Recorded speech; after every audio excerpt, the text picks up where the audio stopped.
Zawadi, ulitamani ndoto zako ziishi. Ulikuwa na ndoto kubwa, lakini hofu na kutokuwa na elimu ya afya ya uzazi zikakunyamazisha. Ulikuwa bado ni kijana mdogo mwenye ndoto kubwa. Nakumbuka ulikuwa na ndoto za kuwa rubani, lakini ndoto zako zote zimezima baada ya kupata ujauzito.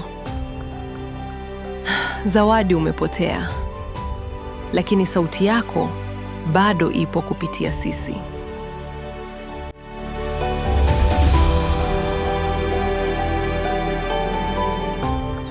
Wengi wanapitia changamoto aliyopitia Zawadi, lakini hawajui mahali pa kupata msaada salama. Tunahitaji mabadiliko, tunahitaji elimu na huduma rafiki na salama za afya ya uzazi. Lakini utoaji mimba ni kosa kisheria. Ndiyo, utoaji mimba ni kosa na umezuiliwa kwa mujibu wa sheria. Pia ni kama kosa dhidi ya maadili, silka na utamaduni. Utoaji mimba unaruhusiwa kwa ajili ya kuokoa maisha ya mjamzito tu au kulinda afya yake ya kimwili na kiakili.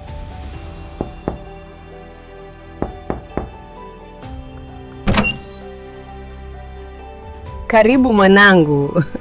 Karibu sana. Nimefurahi umekuja. Asante mama. Usijali, leo nimesema nije nikutembelee. Siku hazijawa rahisi hata kidogo mwanangu. Kila nikimkumbuka Zawadi, moyo unaniuma. Lakini pia najiuliza, je, ningesema naye mapema au ningekuwa wazi zaidi? Katika tamaduni zetu, toka enzi za mabibi zetu, kuzungumzia masuala ya mahusiano na afya ya uzazi kwa watoto wetu ni mwiko. Binafsi sikuwahi kuambiwa mambo haya na wazazi wangu, na ndio maana sikupata ujasiri wa kuongea na Zawadi. Tunahofia, tunaona aibu, tunaamini tutaharibu maadili yetu. Kwa hiyo tunakaa kimya, tunawaacha wajifunze wenyewe huko nje. Kuanzia leo, mimi kama mzazi sitaki tena kukaa kimya kwenye mambo muhimu kama haya.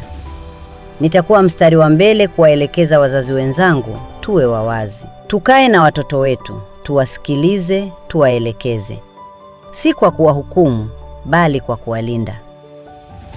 Huduma baada ya mimba kuharibika huokoa maisha. Utoaji mimba usio salama ni kinyume cha sheria, huweka maisha ya wanawake hatarini. Wahusika wanapaswa kuwajibishwa. Kila mmoja anaweza kuwa sehemu ya mabadiliko kama Mariam. Ujumbe huu umeletwa kwenu na Zafaiko kwa hisani ya Engender Health.